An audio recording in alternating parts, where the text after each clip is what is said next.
all of the latest updates. I do apologize to the people waiting for PS4 news. Unfortunately, the PS5 seems to be the focus at the moment. Obviously, we had a lot of PS for the past several months with the 11.0 but clearly jailbreak. It is the PS5's time to shine right now, so anyway, let's go ahead and dive straight into Specter the updates. Posted this on Twitter. Just today, he says, "Feels great when an idea can finally be tested and works after like a year. Shouts to Chando Chat for working out the rock chain. Pro tip, staying below 3.0 is a good idea." So it looks like Specter has defeated the Hypervisor on firmwares. To .x, potentially 1.x as well. I'm sure so. This is clearly why he was more implementing the UMTX jailbreak on 1.x and to before porting it to the other firmwares. Because he obviously had this method for trying to defeat the hypervisor that he was wanting to implement. He did not have a kernel exploit in the past that worked on 1.x and in order for him to actually test his hypervisor now that he has a working kernel exploit on 1.x, he was able to actually test it and put it into practice. He actually managed to get it working. So it looks like the hypervisor has been defeated as of 1.x and to .x firmware. Now, because this is coming from Specter, he hasn't said anything at the moment in terms of release, it's likely that it will be released. Most of the stuff that Specter comes out with, he normally releases it so. Just take a look at the WebKit implementation of the UMTS jailbreak as an example. Although it is important to mention at this time, Specter has not yet said anything about actually releasing this. Although I suspect he probably will. So what is the big deal about having a hypervisor exploit? Well, at the moment, the current jailbreaks that we have to bypass the hypervisor in another way by using the lip hijacker, which essentially runs a process in the background that handles all of the requests from homebrew and payloads and various other things, in order to be able to give us a similar level of jailbreak functionality. But it's not the most stable thing. It's running in the background. It's not the most efficient. That's why people run into issues when running for fake packages with case stuff, where you can run into issues where the games run slow, or they take long to load, or they have other random issues.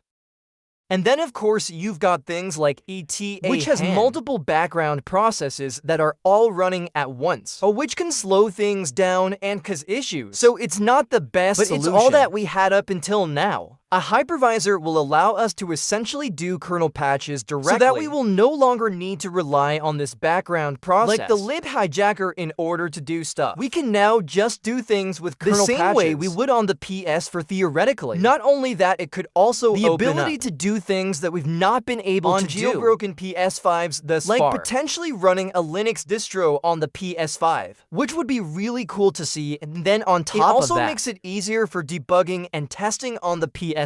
Developing payloads and stuff should be a lot faster. Now, in terms of also getting access to PS5 fake packages, it could aid in the process of trying to get that working.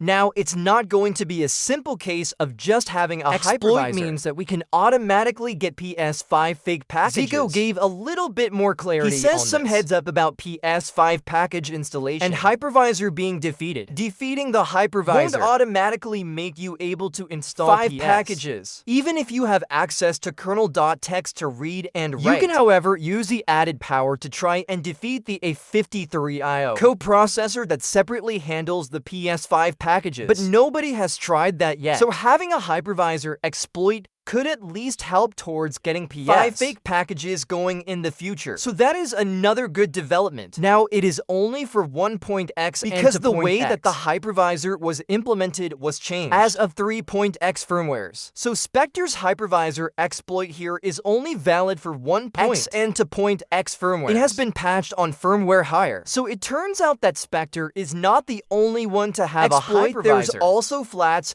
who has a private hypervisor exploit, and he's been revealing some more information on the research and development Discord. He's been answering a few questions. Somebody asked him about what's the latest firmware his HV exploit supports, and he actually says it does work on 3.x. I've tested it on 3.21 recently, but the implementation needs to be rewritten. So it's good to know that there is another hypervisor besides the one that Specter has discovered, and that it will actually work on higher firmware. He even says that once I return home after a trip and fix TXPG for further firmwares, I'll test possible firmwares that has unpatched hypervisor issue. I think it was patched in some 4.x or even 5.x. So for firmware. All we know, his hypervisor exploit could potentially a 4.x or 5.x. But again, we don't really know exactly at this point. Now, it doesn't appear that Flats wants to actually release his hypervisor exploit, and it seems that he wants to wait for the person who originally discovered the exploit, because I believe a member of Fail Overflow discovered it first. So he wants to wait for them to decide whether or not they want to publish it. And I guess he wants to, just let them decide because they discovered it originally. So they should have control over when it gets disclosed. So it seems that he will not release his hypervisor unless somebody else releases their version first. So we may be waiting a little bit longer for Flats' version of the hypervisor exploit to be released. Now, in that message, you can see he also mentions fixing the BDJ for further firmwares. So it looks like Flats will potentially release a Blu-ray drive implementation. He says, I want to release UMTX implementation plus my BDJ framework once I get back home. But first, I should port it to other firmwares. So that should hopefully give more hope to people waiting on 7.x firmwares for a Blu-ray implementation of the exploit. Flats is going to work on it. He's away on a trip right now. But once he gets back, he will work on getting the Blu-ray drive implementation ported to all of the necessary firmwares. And then once he's done he'll then have an exploit that he can use to test his hypervisor implementation on different firmwares so that we can get some clarity on what firmware we need to be on to be vulnerable to flat hypervisor exploit. So just to recap, Specter's got a hypervisor exploit on 1.x and 2.x that I suspect will be released. And then of course Flats has got a hypervisor that he knows works on 3.x firmware and could potentially work higher. But he's not tested yet to see exactly what firmware has been patched in. And he's not planning on releasing it unless release their implementation first. And then once he gets back from his trip, he will work on updating his Blu-ray drive implementation with the untext jailbreak to the various firmwares and then release it. So that's what's going on there. He also mentioned that there were some other developers working on a Blu-ray drive implementation. So if they're finished first, we could still see a Blu-ray drive implementation before Flats gets back from his trip. Okay, so now let's go over some rapid-fire updates. -1 UMTX jailbreak, where we left off in the last video. We had other firmwares added. We had 1.x firmwares, and then 3.x up to 5.x were added to Specter's WebKit version of the exploit, and that we can run through the PS5's web browser. So there's been several updates to this. There was an issue on 4.03 specifically, where it was crashing a lot more often than other firmware. That has now been fixed by SlayAsGovey. SlayAsGovey implemented a fix for 4.03. You can see it right here. All of the main hosts have been updated to include this. So if you were crashing constantly trying this on 4.03, it should be more stable now. On top of that, Zico has posted links to his host, where he has replaced the ELF loader with various different payloads for 3.x and 4.x firmware. So I believe the /hen1 tries to load ETA hen, although I'm not sure, because it doesn't seem to do anything when I run it. The hen2 version seems to try and run illusions, cheats with the illusion version of the lip hijacker. AHEN3 seems to try to load the PS5 case stuff payload. That one does appear to be successful. I'm able to actually get that running and load a PS for fake packages. And then we also have a UMTX version, UMTX2NT-Rec77, which are, I think, variations on the normal version of the exploit that runs the ELF loader.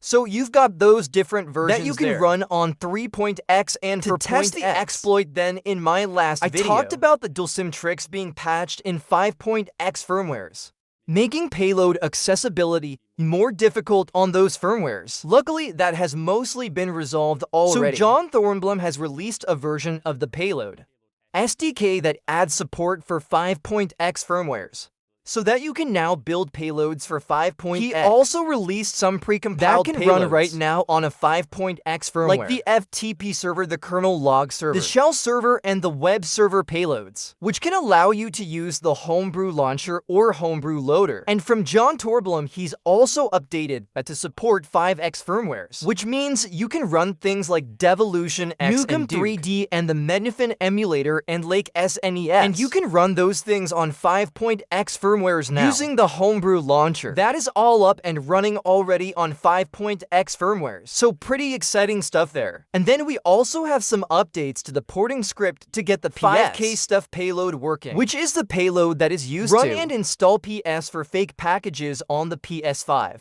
as well as being a critical component right now of ETA hen. So in order to get ETA hen and PS for fake packages, we need to get the K-Stuff payload ported to 5.x firmware, as well as 1.x and to .x. So the porting script has been updated to no longer require this. They'll sim tricks so it looks like it can also now run.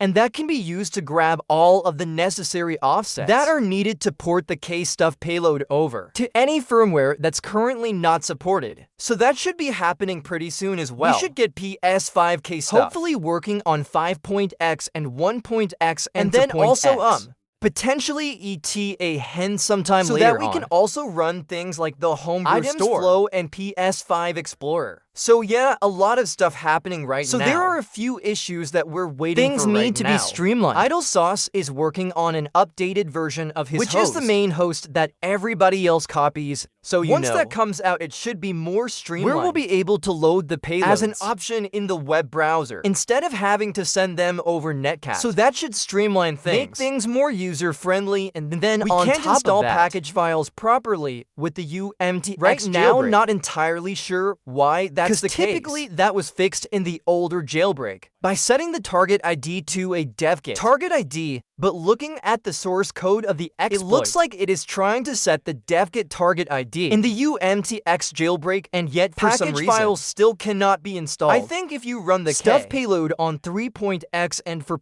.x, you can install PS for fake packages, but installing PS5 packages and browser shortcuts and stuff like that, those are not installing at the moment. So it looks like there are some issues with the package right installer. Now, hopefully those can be resolved. So once that's fixed and we have Idle Source's host available, we should be pretty much good to go. And I'll do an updated guide for setting up the jailbreak on 5.x firmwares once everything's been streamlined. And one last thing that's also happened before we end the video here is that the Flow has done his talk at RomHack 2024. I actually live streamed the whole event. So the talk is available right now. I'll leave it linked down in the video description. If you're interested, it's a very interesting talk that goes over how he set up the jailbreak for 11.0 on the PS4, how he discovered the PP-Pawn exploit. So definitely an interesting watch. The PS5 is not really talked about in the talk itself, apart from him comparing the PS4 to the PS5 in terms of the additional security measures and why he targeted the PS4, because it only has kernel ASLR, doesn't have all the other security measures that the PS5 has. So he didn't really say anything more than that. It's just easier to implement on the PS4,